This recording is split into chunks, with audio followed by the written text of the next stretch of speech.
Pues en primer lugar, muchas gracias al párroco, a José Miguel, por invitarme.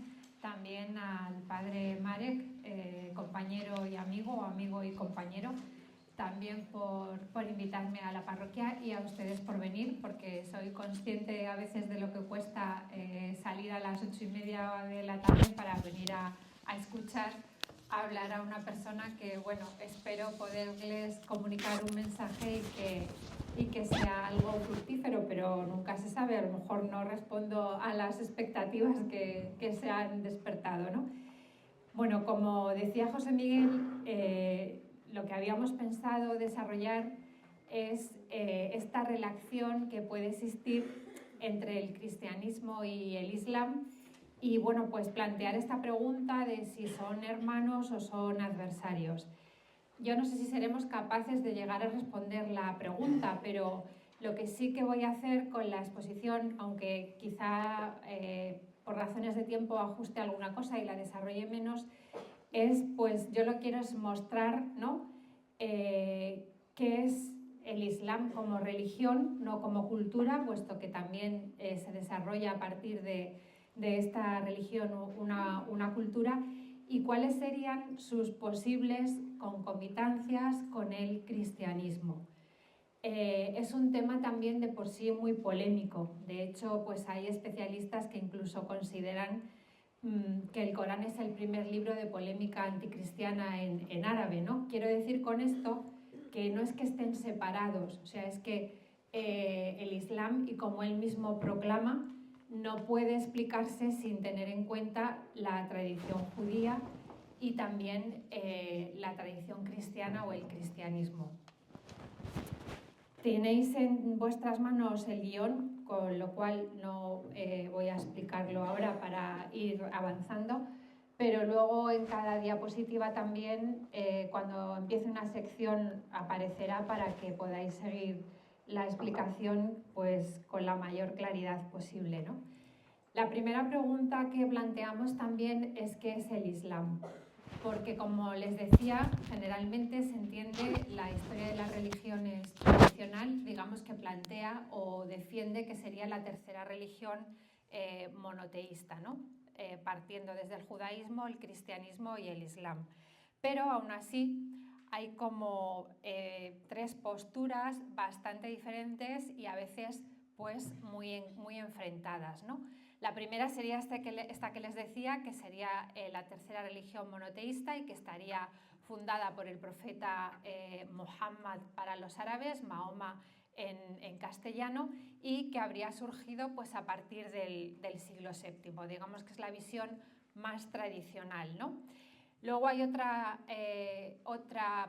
teoría, otra hipótesis, que pues ya la planteó en su momento, allá por el siglo VIII, San Juan Damasceno, que, como su propio nombre indica, pues parte de su vida la desarrolló en Damasco y en la corte de los omeyas, ¿no? Y se le considera, corregidme si me confundo, pero creo que ya no es padre, sino doctor de la Iglesia, ¿no? Entonces, bueno, pues él consideraba que el Islam era una herejía cristiana. ¿Por qué? Pues porque puede tener elementos cristianos, pero elementos heréticos, diríamos que no propiamente elementos ortodoxos. Personalmente no estoy muy de acuerdo con esta definición, porque para ser una herejía en algún momento se tendría que haber considerado el Islam que él mismo estaba dentro de la Iglesia, y en este caso pues nunca, o del cristianismo, ¿no? Y entonces creo que eso no se ha llegado a dar, pero bueno, es una hipótesis que más de una vez se sigue ahora cuestionando y revisando, ¿no? Y la última, la más extrema, es que más que una religión es lo contrario, es un sistema político que incluye una religión.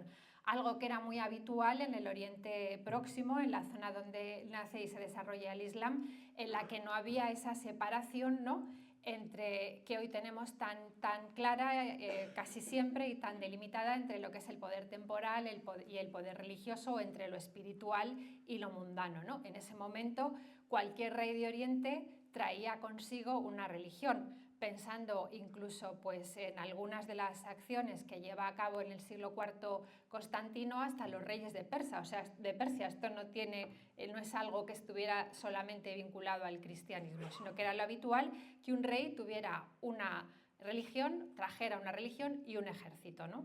Con esta religión. Estas serían las tres posturas.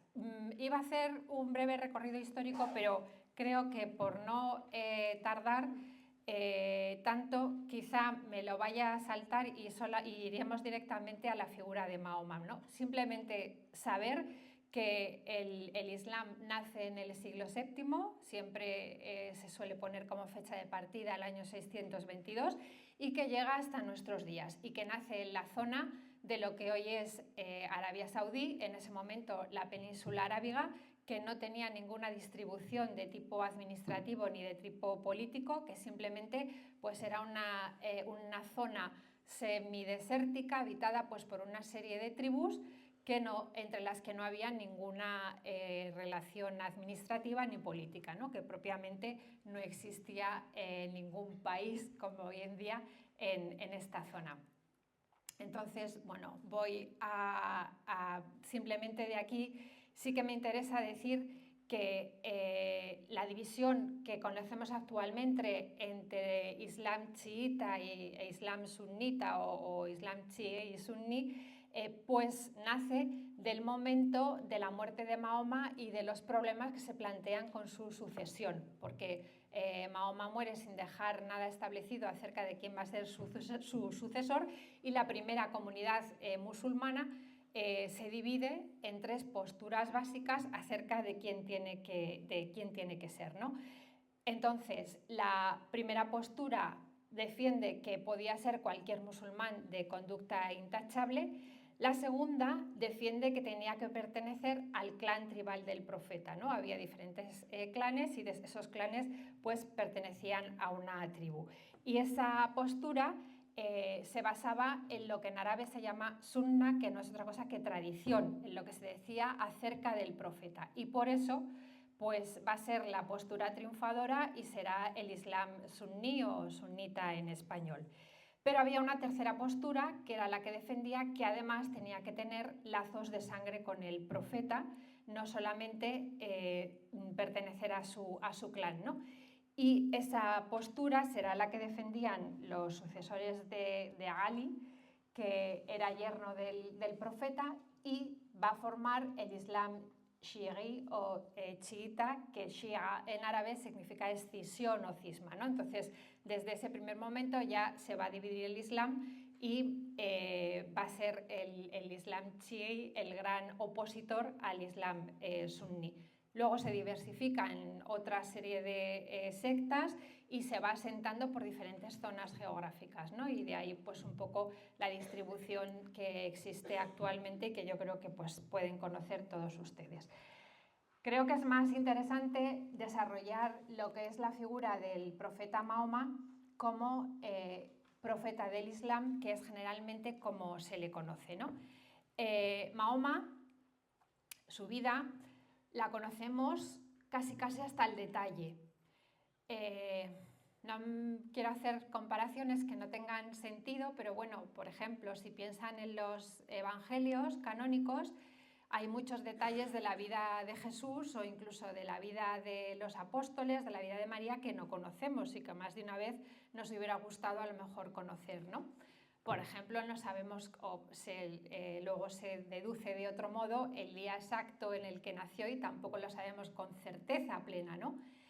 De Mahoma sabemos todo, o sea, el día que nació, el nombre de sus padres, el nombre de sus tíos, el nombre de todos sus hijos, el nombre de sus mujeres, prácticamente todo lo que hizo. Entonces, con esto lo sabemos a través de una literatura que se desarrolla en árabe, una parte de la literatura fundacional del Islam, que es una literatura más bien de tipo hagiográfica y que recoge muchísimas anécdotas, recopila pues gran cantidad de anécdotas sobre la vida del profeta. Entonces, según esta fuente que los musulmanes consideran, vamos a decir que una fuente prestigiosa y canónica, pues sabemos que nace en torno al año 570, o sea, finales del siglo VI, en esta zona que os decía antes, ¿no? de Arabia Saudí.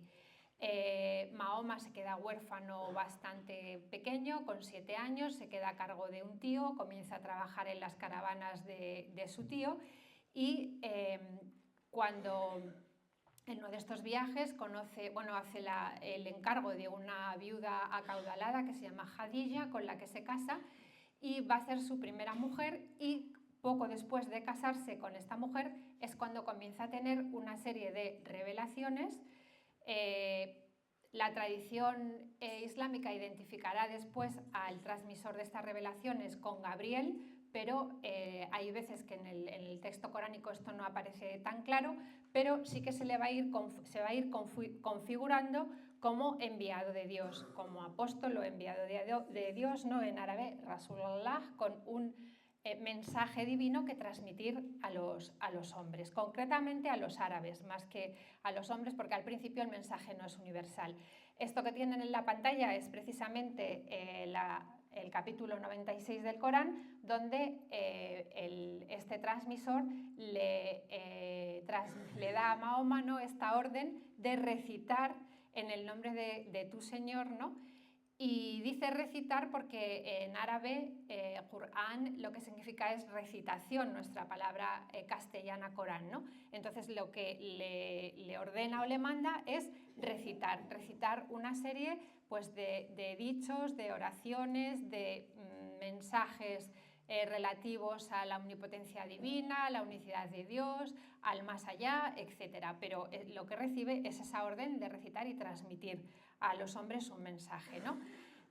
Aquí también, bueno, lo dejo en la pantalla, pero no simplemente era como ilustración, pues para que vean, ¿no?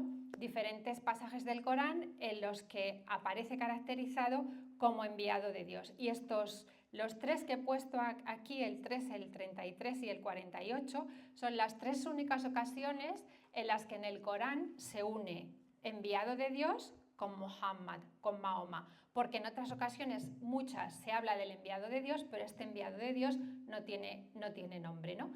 Y lo que sucede es que después se va a identificar siempre a ese enviado con Mahoma. Bueno, en el año 622, Mahoma, asentado en la Meca, tiene que huir hacia la ciudad de Yathrib, en ese momento, en lo que luego se conocerá como Medina, debido pues, a las diferencias que comienza a tener con algunos miembros de su tribu y también con los judíos de la Meca, puesto que lo que va a hacer en primer lugar es luchar contra los cultos paganos y politeístas de la Meca, que en cierto modo amenazaban la economía, ¿no? de las tribus judías que se lucraban pues, con la afluencia de gente que traían las peregrinaciones, porque la peregrinación que hacen el ritual que hacen los musulmanes ya existía en ese momento, no como un rito islámico, pero existía en la Meca. Entonces huye. Esa huida de Mahoma a Medina, en la que le siguen algunos compañeros, pues es lo que se conoce como égira o emigración, y es el año 0, ¿no? del cómputo musulmán, que empieza pues, a partir del año 622. En Medina, aquí tienen bueno, la distancia, ¿no? que es bastante pequeña entre las dos ciudades. En Medina va a formar ya una comunidad, lo que se conoce en árabe como umma, y va a regir y a dirigir administrativamente esa comunidad. Entonces, ya no solo va a ser profeta, sino que también va a ser, hoy se tiende a decir hombre de Estado, pero bueno, me parece que es un poco un término anacrónico, ¿no? Que lo que va a hacer es organizar también desde el punto de vista político-administrativo esa comunidad, entre otras cosas, pues haciendo pactos con las otras tribus y también estipulando y dando normas pues, acerca del matrimonio, de la herencia, de la relación entre los hombres, etc. Lo que sería más pues, algo relacionado, como decía antes, con lo temporal. Y también va a realizar una serie de campañas militares hasta que consiga derrotar a aquellas tribus que se le oponen tanto en la Meca como en los alrededores de la Meca. Entonces, aparte de esta visión, ¿no? o de este aspecto de militar, Mahoma va a ser también taumaturgo, pero no porque él haga milagros, sino que no es propiamente lo que es un taumaturgo, pero bueno, para que lo entendamos, ¿no? Porque él es receptor de milagros que recibe por parte de Dios, ¿no? La tradición siempre cuenta como cuando era un niño se le acercan dos personas, le abren el pecho, sacan de su corazón un coágulo negro, lo lavan y vuelven a introducir el corazón en su pecho. Y eso siempre se ha relacionado pues con la impecabilidad de Mahoma que consideran los musulmanes que como enviado de Dios la tenía, ¿no? Entonces digo esto porque Mahoma además, o la vida que conocemos, ¿no?, del profeta, se va a convertir en una ortopraxis, es decir, en la conducta correcta para todo musulmán. Esto no se va a desarrollar en su biografía, sino en otro tipo de textos que se conocen como hadices, ¿no?, que luego diré una palabra sobre ellos. Y una cosa muy importante, Mahoma, los musulmanes consideran, tanto por versículos del Corán como por los evangelios, el Evangelio de Juan concretamente, el Evangelio cristiano, y también por algún pasaje del Antiguo Testamento, que su venida había sido anunciada en las Escrituras. Y concretamente Jesús, del que el Corán habla extensamente, desde un punto de vista diferente, pero hay varios capítulos que están dedicados a él, es el precursor de Mahoma. O sea, existe una cadena, para entendernos, de profetas desde Adán hasta Mahoma, y el precursor inmediato y anunciador de la venida de Mahoma es Jesús, ¿no? Esto lo digo porque ahora también lo desarrollaré un poquito más, pero lo digo porque la idea que tienen, el que tiene el Islam de las otras dos religiones, por eso al principio decía que no me gustaba lo de la división en las tres religiones monoteístas, es que no hay tres religiones, que hay un solo mensaje divino, una sola revelación, que empieza en Adán y termina en Mahoma, y que incluiría lo que Dios dijo al pueblo de Israel y lo que Dios dice a través de Jesús. Pero el verdadero mensaje de lo que Dios dijo tanto al pueblo de Israel como a Jesús es el que ofrece el Corán. Entonces, por eso, esta división que hacemos nosotros, un musulmán no la entiende. O sea, para un musulmán no hay tres religiones, hay solo un mensaje divino o un mensaje revelado, ¿no? Como les decía, este sería el versículo del Corán donde Jesús, hijo de María, dice, ¿no?, que él es un enviado de Dios, que ha confirmado la Torá, y luego que es también nuncio o heraldo de un enviado que vendrá después de mí, que se llamará Ahmad.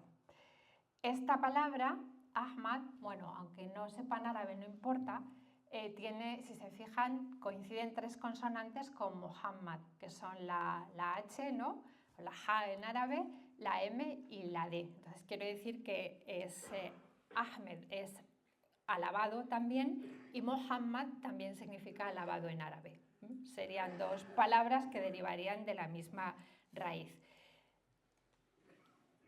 Entonces, esto es una exégesis que hacen los musulmanes, los comentaristas clásicos del Corán, y que sigue siendo válida en el día de hoy. Lo que sucede es que este alabado se confunde con el Parácletos, el Consolador del Evangelio de Juan, de la cita de 14:26 y de 15:26, y se confunde con Períclitos, que es lo que en griego significa alabado, o sea, se confunde en castellano consolador con alabado. Y uno de los recopiladores de anécdotas de la vida del profeta dice que eso suena parecido a una palabra siríaca que significa mehammana, que no significa ni consolador ni alabado, lo que significa es revivificador, ¿no?, más relacionado con lo que sería el espíritu. Entonces, si se leen el texto griego en siriaco, que es la lengua, ¿no?, que conocían los musulmanes porque En la península arábiga había misioneros cristianos, monjes cristianos que bajaban de la zona de Persia y de la zona de Antioquía a predicar y a habitar entre las cuevas, y que probablemente Mahoma conoció sus predicaciones, pues se hace esta confusión, ¿no?, que no suena igual, ya digo, de Ahmad y Muhammad con el alabado, y entonces pues consideran que es una interpretación válida. Y aquí es donde basarían su exégesis de que la venida de Mahoma está anunciada también en el Nuevo Testamento. Después, como pasajes del... Esto lo voy a quitar, que era la traducción. Como pasajes del Antiguo Testamento, pues esta imagen que ponía aquí de dos hombres, uno en un burro y otro en un camello, pues estaría basado también en un texto de Isaías, ¿no?, en este que tienen, que se habla de un par de jinetes, unos montados en jumentos o camellos, y entonces dice que si se ve esto, que se preste mucha atención. Y este pasaje lo interpretan o lo unen a la entrada de Jesús en Jerusalén, que saben que fue en un pollino, y entonces consideran que el que va en jumento o camello es el profeta Mahoma, y el que va en camello y el que va en el jumento es Jesús. Con lo cual estaría de nuevo unida esa única línea que les decía, ¿no?, entre lo que sería la profecía de Jesús y la profecía de Mahoma, ¿no?, como algo lineal, no como diferentes segmentos de una misma cuestión. Entonces, para terminar con la visión de Mahoma. Mahoma tiene una triple dimensión para los musulmanes. Es profeta, como veíamos, es un hombre de Estado y al mismo tiempo es un militar o un jefe tribal que hace una serie de campañas bélicas. Esta es la imagen ortodoxa del profeta Mahoma en el Islam, y para un creyente musulmán no es nada extraño que llevara a cabo diferentes campañas de tipo militar, que tratara con prisioneros de guerra, que dijera cuestiones relativas al botín, a las viudas que quedaban desatendidas por aquellos compañeros que morían en el campo de batalla, etc. Quiero decir que esta es la visión tradicional del profeta. Bueno, pasando a lo que sería ya propiamente el punto 4, el contenido de la fe islámica, la primera parte de la que yo quería hablar era, bueno, pues lo que se conoce en árabe como la shahada, que es propiamente la profesión de fe, y luego el credo cristiano, no porque estén relacionados, habría algún punto de relación, sino más que nada para que vieran la diferencia que hay entre una cosa y la otra, ¿no? La shahada, que la conocerán seguro por lo menos visualmente por la bandera de Arabia Saudí, en la que aparece escrita, simplemente tiene estas dos afirmaciones. Yo doy testimonio de que no hay más Dios que Dios y que Mahoma es su enviado. Esto es lo que tiene que creer un musulmán.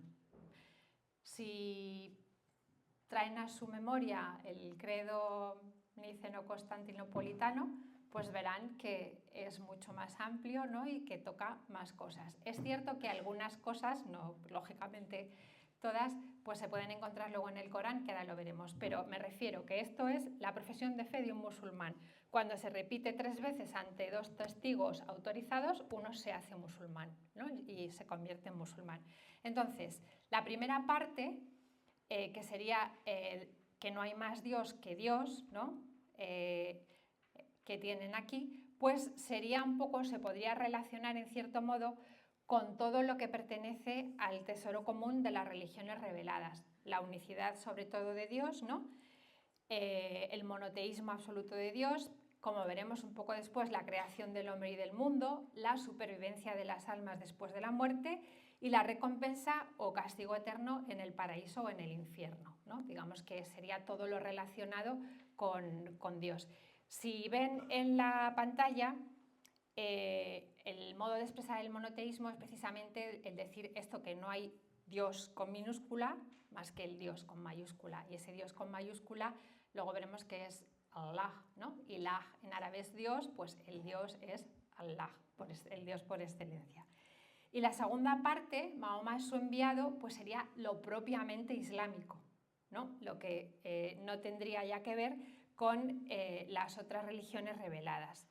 Concretamente, sería la autenticidad del Corán, la negación de los dogmas cristianos de la Trinidad y la Encarnación, puesto que en el Corán no están expresados como tales, y luego todas las disposiciones de la ley islámica, que propiamente pues, son algo que solo existe en el Islam.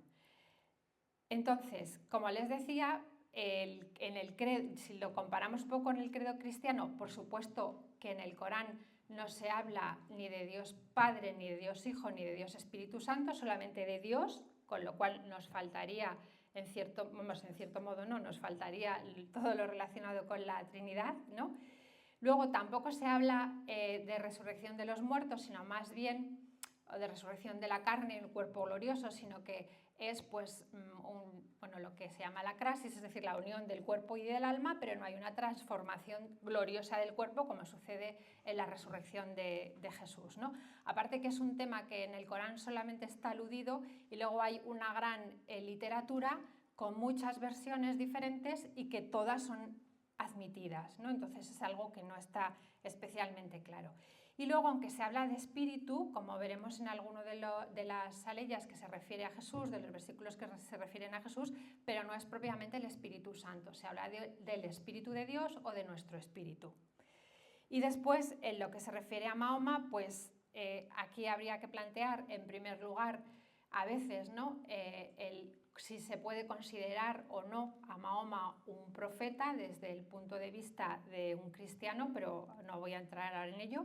Y luego, como les decía, de la encarnación y también de lo que se refiere a la Iglesia, que por supuesto en este sentido la Iglesia para los musulmanes, sobre todo los concilios, los sínodos de los, a partir sobre todo pues, del siglo VIII, IX, los consideran más como algo de tipo humano que algo inspirado, ¿no? Entonces, en principio, no se dice, por supuesto, nada de esto. Un punto muy importante, porque bueno, esto que he ido yo diciendo, ya me han oído más de una vez hablar, ¿no? del Corán, en la fe islámica son las fuentes de la revelación de la fe islámica, ¿no? Porque no solamente es el Corán. Por un lado estaría, como ya he dicho, el Corán.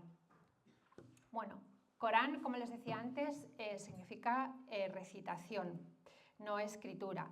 Hay muchísimas hipótesis acerca de qué es realmente el Corán.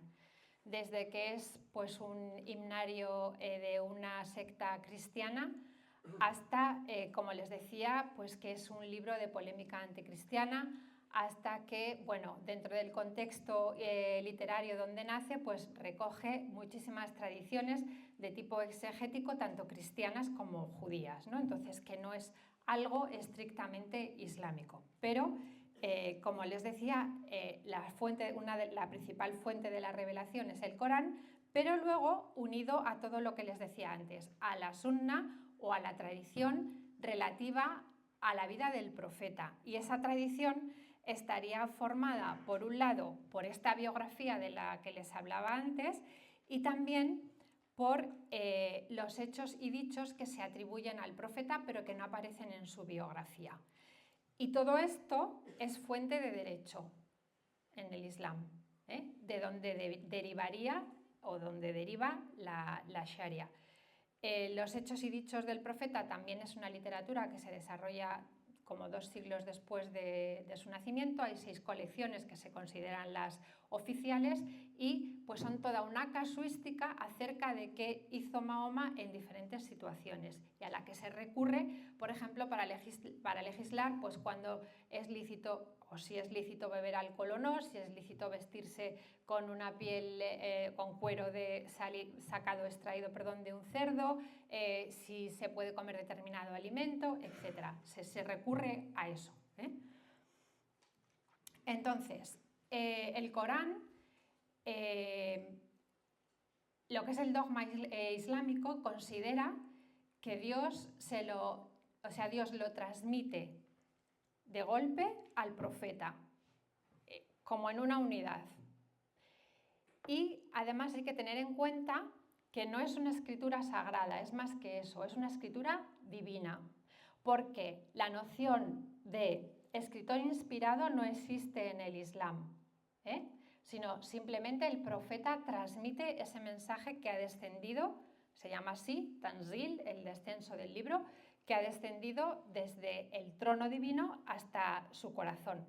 Pero como luego el profeta va revelando diferentes versículos en diferentes ocasiones, pues el Corán dice, ¿no?, que lo hemos dividido, es un Corán que hemos dividido para que lo recites a la gente reposadamente, en diferentes circunstancias, pero lo hemos revelado de hecho. Y este revelar de hecho es lo que se considera como el descenso, o bueno, en árabe, el tanzil, ¿no?, tal cual, el descenso del libro. Como decía antes, significa recitación también.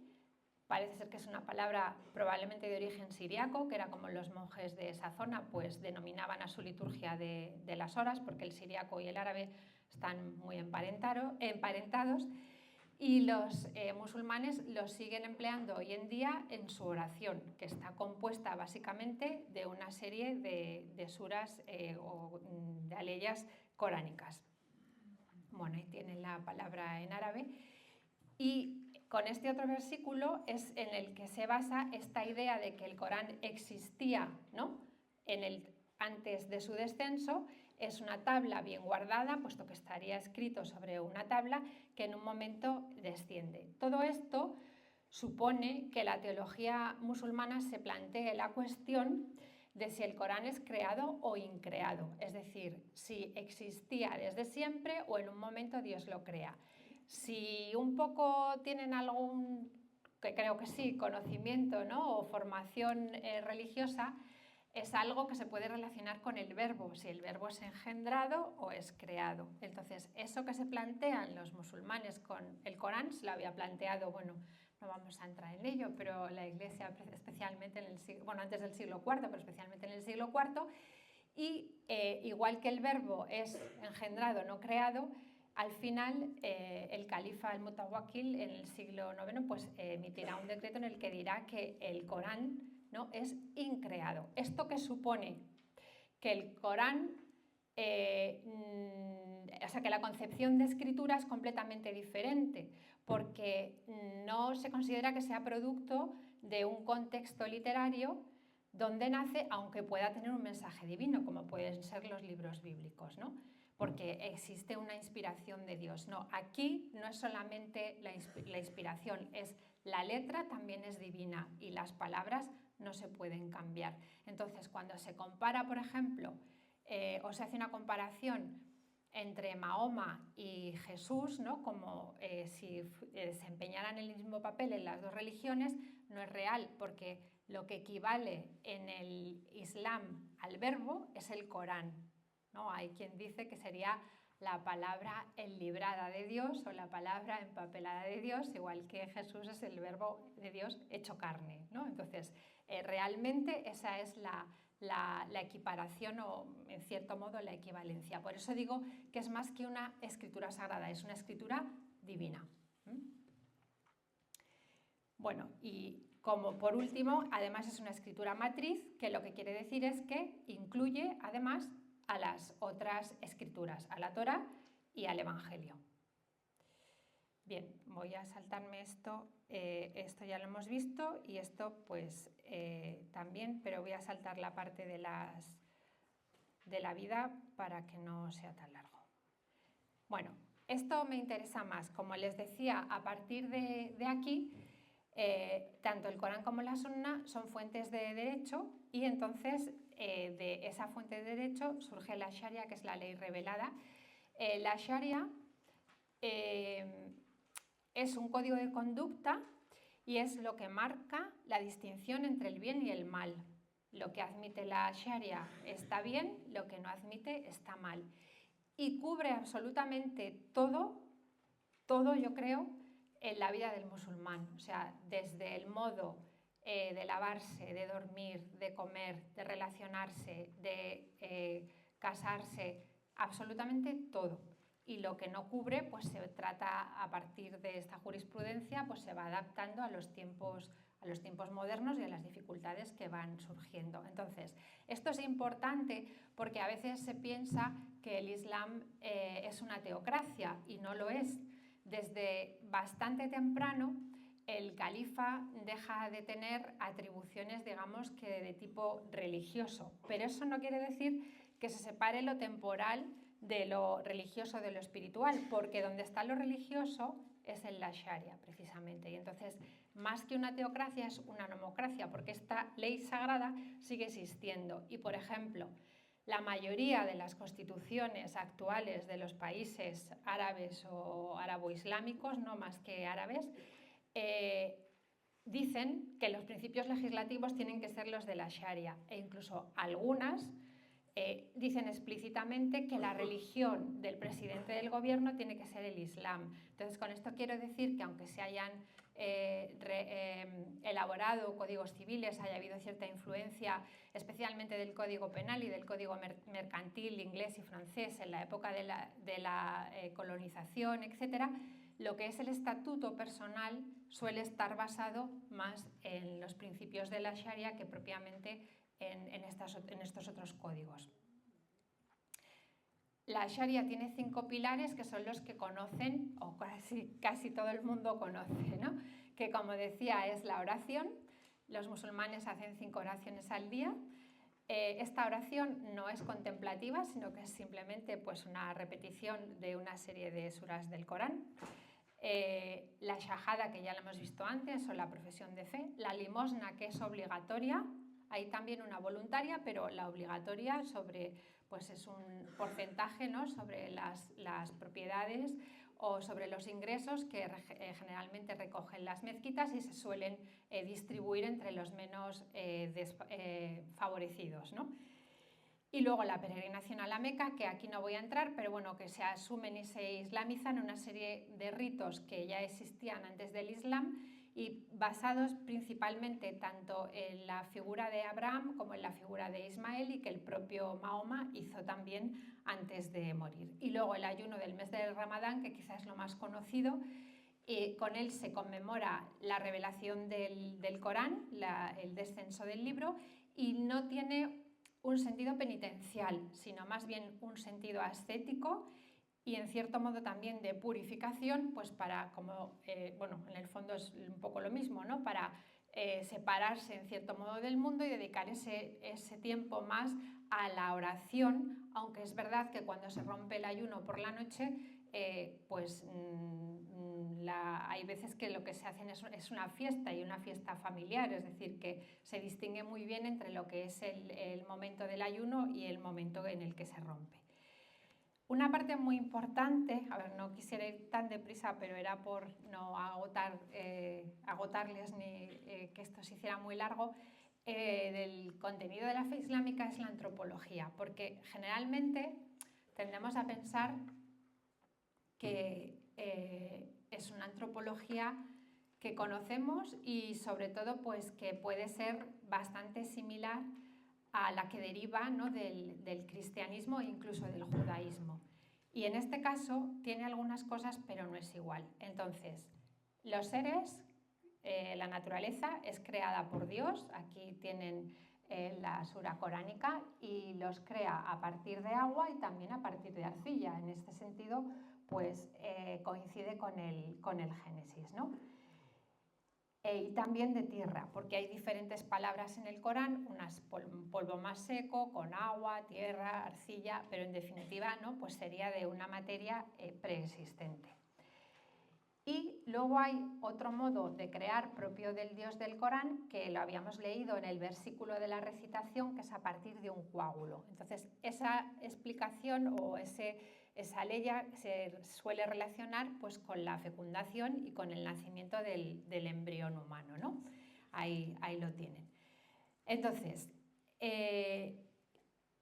además, el Corán va a decirnos, ¿no? que Dios ha creado los hombres de una sola persona y de esa persona ha creado a su cónyuge y después los ha diseminado un gran número de hombres y mujeres. En cierto modo, pues es un eco, ¿no?, del relato coránico de la primera y la segunda creación a partir, ¿no?, de la educción de Eva. Entonces, aquí esto es bastante similar, no igual, porque no es una traducción o un préstamo literal, pero es bastante parecido. Lo que se conoce en árabe, bueno, se dice ser humano, se dice bashar, que es un término ya de resonancia también hebrea en la Biblia, ¿no?, y que es propiamente lo que sería nuestro cuerpo, nuestra carne, aunque también designa en cierto modo a toda la persona, no solamente a la carne. Entonces, muy importante, el hombre en el Islam estaría compuesto de un cuerpo más material, físico, que es lo que se suele llamar, bueno, jasad o batn, y de un alma, pero no está muy clara esa definición, igual que tampoco está tan clara a veces en los pasajes bíblicos, pero bueno, además el problema es que no se ha hecho una reflexión a partir de aquí, entonces tampoco se pueden encontrar interpretaciones, como decía antes, muy diversas, ¿no?, para saber qué es lo que es el alma en el Islam. Y además tiene también un ruh, un espíritu, en alguna de las aleyas que antes ponía, salía. Pero hay una gran diferencia, ¿no? Y es que ese ruh, a pesar de que Dios lo insufla en el hombre, parecido también a lo que sucede en el Génesis, ¿no?, ese ruh se suele identificar en los comentarios del Corán con la expiración del aire de los pulmones que penetra en otro cuerpo, o sea, con lo que sería la respiración, y entonces no es un espíritu como el Espíritu Santo que lleve a participar al hombre en Dios o que transforme su propia vida, sino que simplemente sería como la relación más estrecha entre el hombre y su creador. ¿Esto por qué lo digo? Porque en el Islam el hombre siempre es hombre y Dios siempre es Dios. O sea, hay una distancia más grande o más perfectamente delimitada entre lo que es el hombre y lo que es Dios, ¿no? No hay una transformación gloriosa, ¿no?, del hombre en la resurrección y de participación en la vida divina. No. Sería prácticamente una blasfemia, incluso los propios místicos sufíes no llegan a esa contemplación, ¿no?, y de hecho el sufismo, pues por el Islam suní, no está del todo bien contemplado o digerido porque considera que es un poco que el hombre se atribuye cosas que son propias de Dios, ¿no? Bueno, estas suras no las voy a explicar, pero relatan algo parecido a lo que sería el pecado original, pero la noción de pecado original tampoco existe en el Islam. Adán peca, es expulsado del paraíso, pero se arrepiente y Dios le perdona, con lo cual tampoco hay necesidad de redención. No hay un cambio ontológico o moral en Adán, ¿no?, pues como sucede en el cristianismo. Entonces, otra idea importante, el hombre no es imagen de Dios en el Islam, ni tampoco es hijo de Dios. La condición propia del ser humano es ser siervo de Dios. De ahí, si conocen algún musulmán que se llame Abd, como Abderrahman o Abderrahman, es literalmente el siervo del misericordioso, ¿no? Entonces, está expresando esa condición propia del hombre, que es ser siervo de Dios. De hecho, el modo de rezar postrados en el suelo está expresando también esa relación del hombre con su creador, ¿no? Entonces, son cuestiones que creo que son importantes conocerlas y tenerlas en cuenta, ¿no? Y luego, simplemente para intentar pues también responder a esta pregunta de si es una religión o un sistema político que incluye una religión, pues creo que con lo que he dicho antes sobre la nomocracia, ¿no?, pues creo que la separación entre lo temporal y lo espiritual no está clara en el Islam, ni ha estado nunca, pero porque no está en su propio origen. Es decir, yo siempre pienso que en el cristianismo desde el principio está claro lo que es de Dios y lo que es del César, aunque haya habido momentos en la historia en que esto no se haya cumplido o se haya interpretado mal o se haya tergiversado. pero está establecido claramente, ¿no? Mientras que el Corán no, en el Islam no, en primer lugar por la personalidad de Mahoma, que decía antes, que era, no solamente era profeta, sino que también era pues, político, vamos a decir así, y militar. Luego por la Sharia, como he comentado, y también porque el Islam se entiende en árabe, bueno, dice din, daula y dunya, es decir, es religión, es Estado y es mundo, con lo cual tiene que haber también un cumplimiento temporal del Islam, no solo un cumplimiento escatológico, ¿no? Sino que un cumplimiento en este momento, y de ahí pues que exista esa ley revelada o esa ley sagrada, ¿no?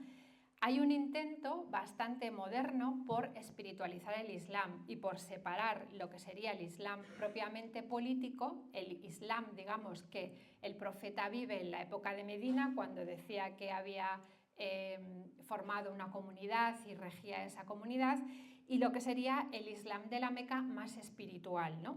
Pero esto es algo que algunos, incluso propios musulmanes, no admiten porque consideran que sería no el verdadero Islam, que en el verdadero Islam tendría que estar también la otra parte. Entonces, es verdad que existe esta tendencia, pero para ellos es muy controvertida, y creo que hay que presentarla así. Y para terminar, pues como posibles puntos comunes, podríamos hablar del Dios uno, como decía antes, ¿no? de Allah, pero que entendiendo ese fuerte monoteísmo de un Dios que existe desde siempre, pero que es uno. Entonces, habría que tener en cuenta que no es lo mismo que el Dios trinitario. O sea, la única concomitancia con ese Dios trinitario sería que es Dios, que es omnipotente, que es creador, que existe desde siempre, pero no hay una multiplicidad de personas en el Dios del Islam. Es completamente diferente. Bueno, lo voy a saltar. Esta tenéis aquí la Sura 112, que concretamente es la que habla de este monoteísmo absoluto de Dios y cómo Dios no ha engendrado, ni ha sido engendrado, ni tiene par, ¿no? Entonces es un Dios completamente único. Bueno, no, esto lo vamos a saltar porque yo creo que no merece la pena. Aquí tenéis todas las suras que hablan pues, de este Dios omnipotente, etc. Y luego, al decir algunas palabras sobre Jesús, aquí tenéis una de las suras del Corán, la 19, donde se habla de la anunciación de su nacimiento y de su propio nacimiento. Decir que el Corán sí que considera que María tiene un hijo sin intervención de varón, porque ella misma lo dice, como veis aquí, ¿no? Dice, ¿cómo voy a tener un hijo si no me ha tocado mortal ni soy una ramera, ¿no? En el punto 20. Pero Dios, con su omnipotencia, a través del Espíritu que se le manifiesta a María como un mortal acabado, pues puede hacer que, por su palabra, que ese niño nazca. María queda embarazada y bueno, se va a un lugar retirado, tiene dolores de parto y nace el niño debajo de una palmera. Y cuando el niño nace, el niño se autoproclama como eso, bueno, está un poco pequeño, pero se ve ahí en verde, dice, yo soy siervo de Dios. Ese siervo de Dios está expresando la condición propia del ser humano, de ser siervo de Dios, ¿no? Y además le ha dado una escritura y le ha hecho un profeta, volvemos a lo de antes, Jesús como precursor de Mahoma, y además le ha ordenado la zalá y el azaque, es decir, la oración y la limosna, con lo cual está presentando a Jesús como un profeta islámico, ¿no? Como un musulmán y profeta. Bueno, esto ya lo hemos visto antes. De la parte de lo que sería la vida pública de Jesús, se habla de cómo Jesús mismo dice en el Corán que él, con el permiso de Dios, va a curar al ciego de nacimiento, al leproso y a resucitar a los muertos. Entonces, es algo que el texto coránico conoce, pero apenas se desarrolla. No podemos decir más que estas son las noticias que hay, ¿no? Y luego, pues también es el que confirma la Torá, como os decía antes, y va a declarar lícitas algunas cosas que os han prohibido, ¿no? Como si fuera una pequeña reforma acerca sobre todo de las prescripciones judías que Mahoma conocía también porque en la Meca convivía con los judíos, ¿no? Entonces, Jesús es taumaturgo, pero con el permiso de Dios. No es taumaturgo por su condición intrínseca, o si queréis llamar así, de ser hijo de Dios y ser Dios, ¿no? Sino porque Dios le permite hacer milagros. Como os decía, es siervo y además es creado por la palabra de Dios. Por eso se dice que Jesús es palabra de Dios en el Corán, porque Dios crea con su palabra. Cuando Dios quiere que sea una cosa, le dice que sea y es. Y si veis en el versículo 47, ¿no? Cuando dice María, ¿cómo puedo tener un hijo? El ángel o el espíritu le dice, así será. Dios crea lo que Él quiere. Cuando Él dice algo que sea, le dice sé y es, ¿no? Entonces, en otro capítulo, en el 359, el Corán afirma que para Dios Jesús es semejante a Adán, a quien creó de tierra y a quien dijo sé y fue. Y entonces aquí queda completamente afirmada esta condición, ¿no? de ser Jesús creado. En la cúpula de la roca en Jerusalén, en la explanada de las mezquitas, en el deambulatorio, alrededor de la roca está grabada en el mosaico este capítulo del Corán en el que concretamente pues, se explica cuál es la condición de Jesús y se dice también, ¿no?, a los cristianos, ¿no?, a la gente del libro, que no digáis tres, ¿no?, que Dios solo es un Dios y que lejos de la gloria de Dios estaría el que Él tuviera un hijo, ¿no? Se habla efectivamente de que el Mesías no desdeña de ser un siervo de Dios, ¿no?, como decíamos antes, y tampoco los ángeles, porque son también, por supuesto, criaturas de Dios. Bueno. Y otro punto importante con respecto a Jesús es que en el Corán Jesús no es crucificado. Aquí está la sura, pero no la voy a leer. Simplemente lo que sucede es que los judíos no le matan ni le crucifican, sino que se creen que lo han matado, pero no le matan y Dios, antes de que muera, lo eleva al cielo, ¿no?, lo arrebata junto a él. Bueno, aquí tendríais la palabra en árabe. ¿Esto por qué es? A veces se ha explicado porque puede ser un resto de una herejía cristiana, del cristianismo primitivo, del docetismo, pero más que eso es realmente una consecuencia o una exigencia del docetismo coránico. ¿Qué quiere decir esto? Pues lo que he estado diciendo prácticamente antes, es decir, que Jesús no tiene un aspecto o una dimensión divina de hijo de Dios en el Corán, sino solamente humana. Y además, el éxito de la misión de un profeta, según el Corán, garantiza la veracidad de su elección divina. Entonces, un profeta no puede fracasar.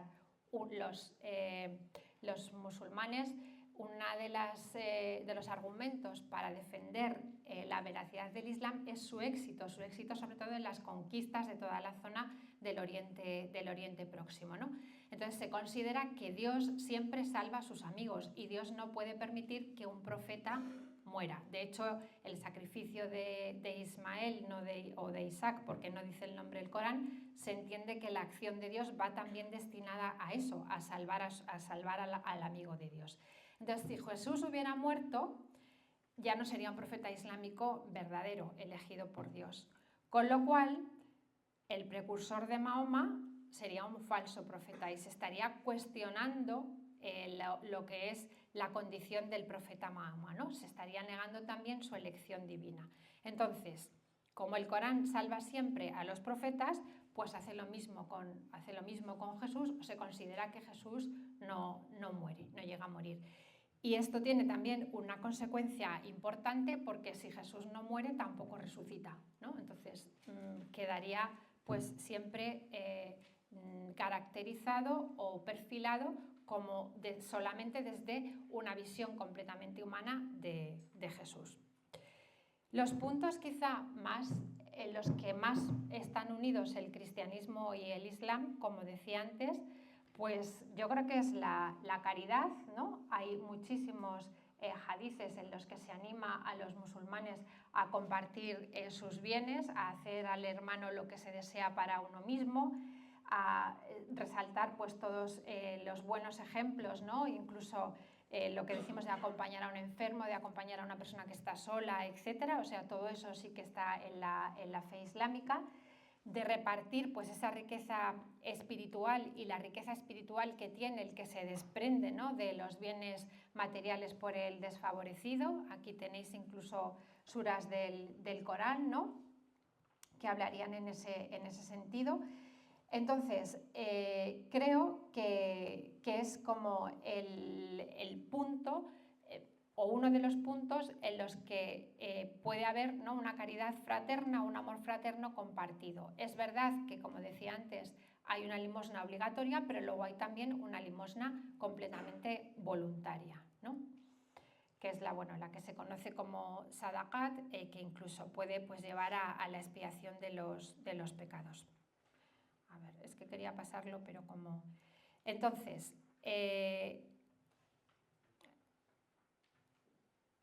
aquí también habría que tener en cuenta, en esta relación, ¿no?, cuál es el concepto de escritura. Y con esto creo que voy a acabar, pero voy a pasar, porque quería ir aquí.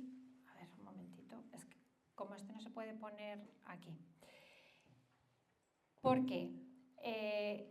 o sea, para el Islam, Dios ha hablado a los hombres y ha intervenido en su historia, lo mismo que sucede en el cristianismo y también en el judaísmo, ¿no? Pero el concepto también de escritura es diferente. En el cristianismo, como os decía antes, existe esta noción de profeta inspirado, una persona que emplea el lenguaje de su tiempo y a través de la que habla el Espíritu, ¿no? Y entonces, a partir de ahí, pues digamos que Dios emite un juicio, o Dios emite un juicio en el sentido de una afirmación, ¿no? Como decía un profesor mío, a nosotros, más que lo que dice Isaías, nos importa lo que dice Dios a través de Isaías, ¿no? Entonces es un poco pues, como una afirmación muy ilustrativa. Esta sería la postura, digamos, propiamente del cristianismo, pues basada en la inspiración del profeta. Y es una revelación teoántrica, porque por un lado interviene el hombre, ¿no?, y por otro lado pues interviene también Dios. El concepto en el Islam es completamente diferente, por lo que decía antes, tanto por el origen de la lengua del Corán, que es divino, ¿no?, como porque el Corán es increado. Entonces, algo que es increado no se puede analizar desde el punto de vista, digamos que histórico-crítico o filológico. Hay un solo intermediario, que es Gabriel, pero es un mero intermediario que transmite, ¿no?, que inspira en cierto modo, pero lo que le dice directamente Dios no pasa por una elaboración humana, para que lo podamos entender, ¿no? Solamente podría interpretarse algún concepto del Corán, pero que no dejaría de ser divino, ¿no?, debido sobre todo a su lenguaje. De hecho, uno de los argumentos también para defender el carácter sagrado del Corán es que su lengua es inimitable, ¿eh? Se habla de la inimitabilidad del lenguaje del Corán.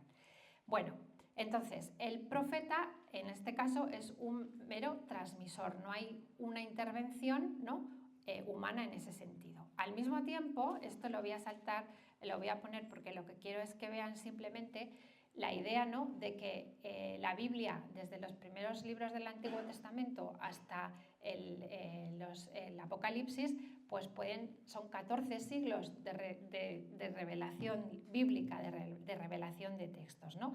Entonces es un periodo enorme, y si nos vamos pues hasta Trento todavía más, y luego un bloque muy heterogéneo, porque la Biblia, los libros bíblicos, pues se revelan en diferentes lenguas, ¿no?, en griego, en hebreo principalmente, bueno, por lo menos en dos. Entonces, si esto lo comparamos con el Islam, no tiene nada que ver, porque el Corán se revela en una sola lengua, en un periodo muy corto, aquí lo tienen en unos 20 años, y a finales del siglo VII ya está escrito, ya está, y prácticamente es lo mismo que lo que tenemos ahora, ¿no?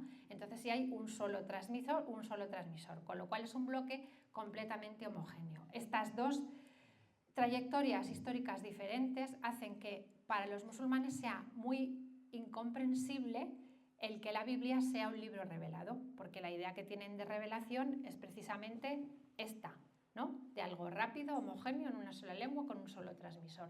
Entonces, cuando ven que hay Evangelio según San Mateo, Evangelio según San Juan, el libro de Daniel, Proverbios, Salmos, Génesis, Pentateuco, entonces dicen esto no puede ser verdad porque esto suena que aquí hay y tantos siglos, pues es como si se hubiera ido reelaborando, que en cierto modo, pero bueno, reelaborando y cambiando, y entonces consideran por eso que las otras escrituras no son las verdaderas y que lo que hay en el Corán de las otras escrituras, como les decía antes, es lo verdadero.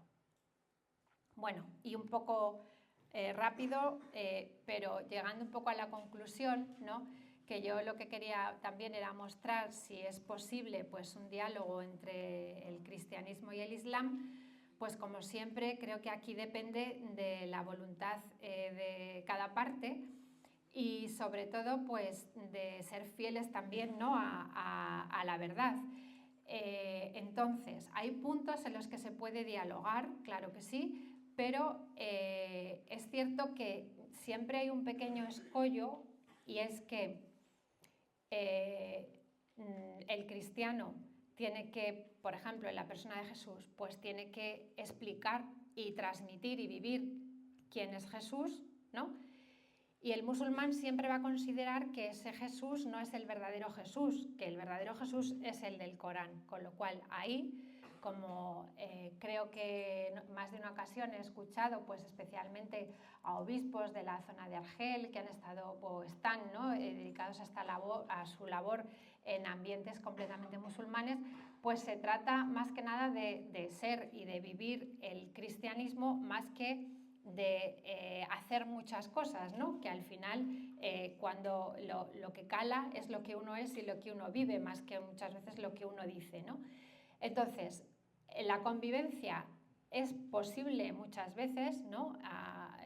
Pues lo que decimos a nivel de las personas, a nivel de la calle, a pesar de ser, pues tener fes y credos diferentes, pero también hay que tener buena voluntad por ambas partes, ¿no? de llevar a cabo este diálogo y sobre todo también sin perder cada uno su esencia, porque creo que lo que no sería válido es pues hacer del cristianismo un islam y del islam pues un cristianismo también malentendido, sino que se trata pues de vivir cada uno su propia fe, ¿no?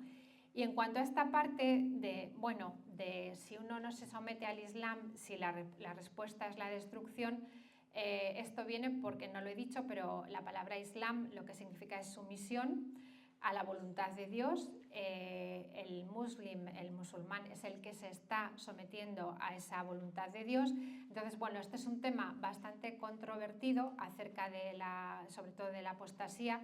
Parece como que no está propiamente, digamos que condenada y que la conducta del profeta no fue condenar a aquellos que dejaron el Islam. Pero es cierto que también se puede encontrar alguna afirmación, ¿no? en la que se podría apoyar una condena, porque es complicado, el texto coránico no es un texto fácil.